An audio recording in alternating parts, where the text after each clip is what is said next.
You, John Fitzgerald Kennedy, do solemnly swear. I, John Fitzgerald Kennedy, do solemnly swear. That you will faithfully execute the office of President of the United States. That I will faithfully execute the office of President of the United States. And will, to the best of your ability. And will, to the best of my ability. Preserve, protect, and defend the Constitution of the United States. Preserve, protect, and defend the Constitution of the United States. So help you God. So help me God.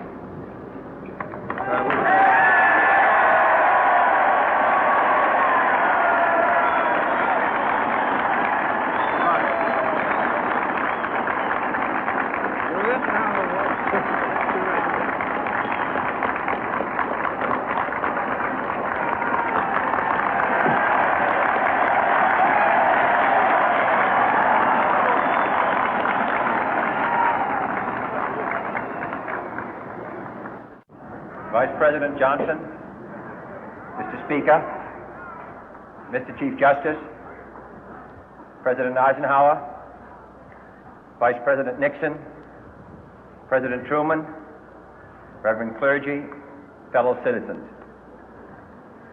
We observe today not a victory of party, but a celebration of freedom, symbolizing an end as well as a beginning, signifying renewal as well as change.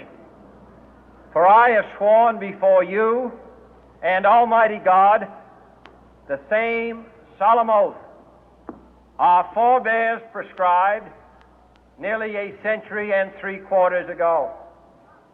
The world is very different now, for man holds in his mortal hands the power to abolish all forms of human poverty and all forms of human life.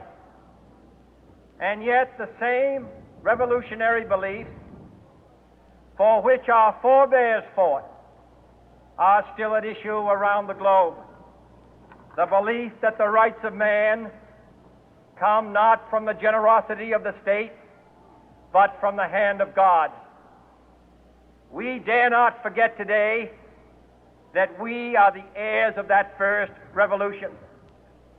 Let the word go forth from this time and place to friend and foe alike that the torch has been passed to a new generation of Americans born in this century, tempered by war, disciplined by a hard and bitter peace, proud of our ancient heritage, and unwilling to witness or permit the slow undoing of those human rights to which this nation has always been committed and to which we are committed today at home and around the world.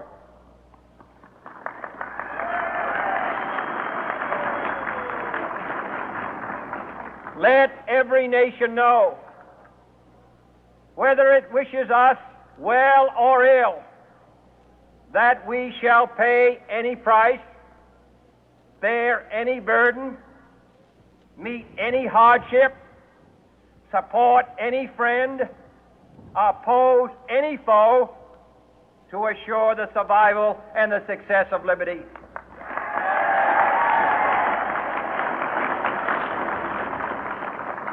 This much we pledge and more. To those old allies whose cultural and spiritual origins we share, we pledge the loyalty of faithful friends. United, there is little we cannot do in a host of cooperative ventures. Divided, there is little we can do, for we dare not meet a powerful challenge at odds and split asunder. To those new states whom we welcome to the ranks of the free, we pledge our word that one form of colonial control shall not have passed away, merely to be replaced by a far more iron tyranny.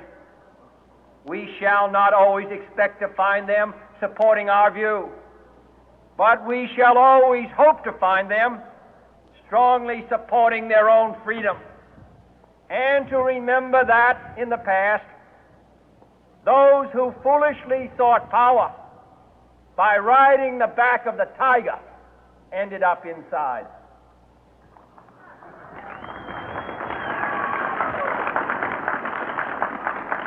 To those people in the huts and villages of half the globe struggling to break the bonds of mass misery, we pledge our best efforts to help them help themselves for whatever period is required, not because the communists may be doing it, not because we seek their votes, but because it is right. If a free society cannot help the many who are poor, it cannot save the few who are rich.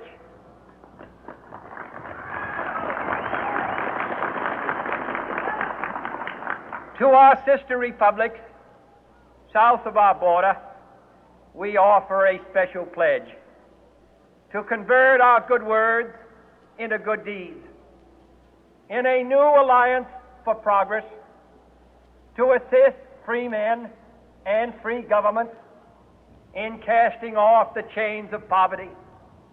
But this peaceful revolution of hope cannot become the prey of hostile powers. Let all our neighbors know that we shall join with them to oppose aggression or subversion anywhere in the Americas. And let every other power know that this hemisphere intends to remain the master of its own house.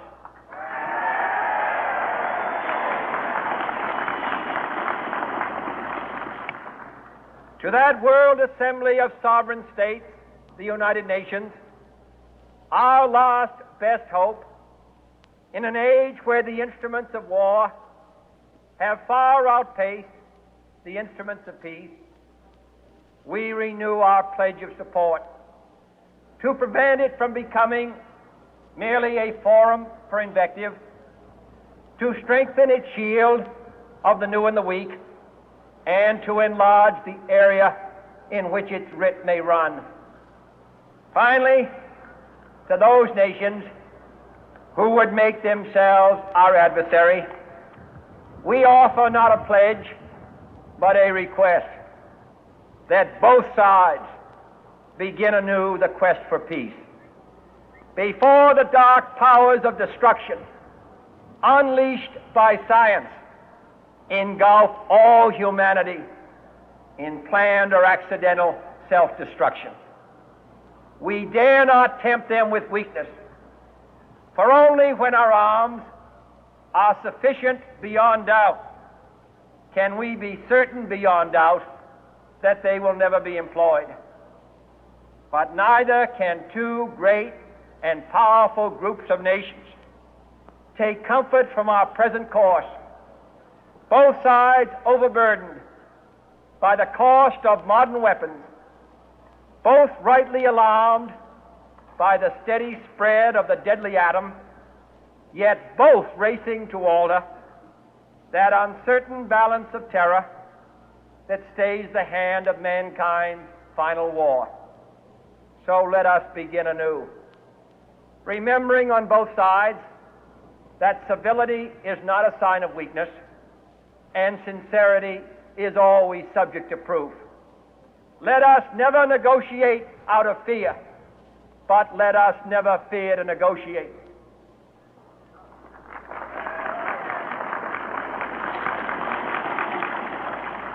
Let both sides explore what problems unite us, instead of belaboring those problems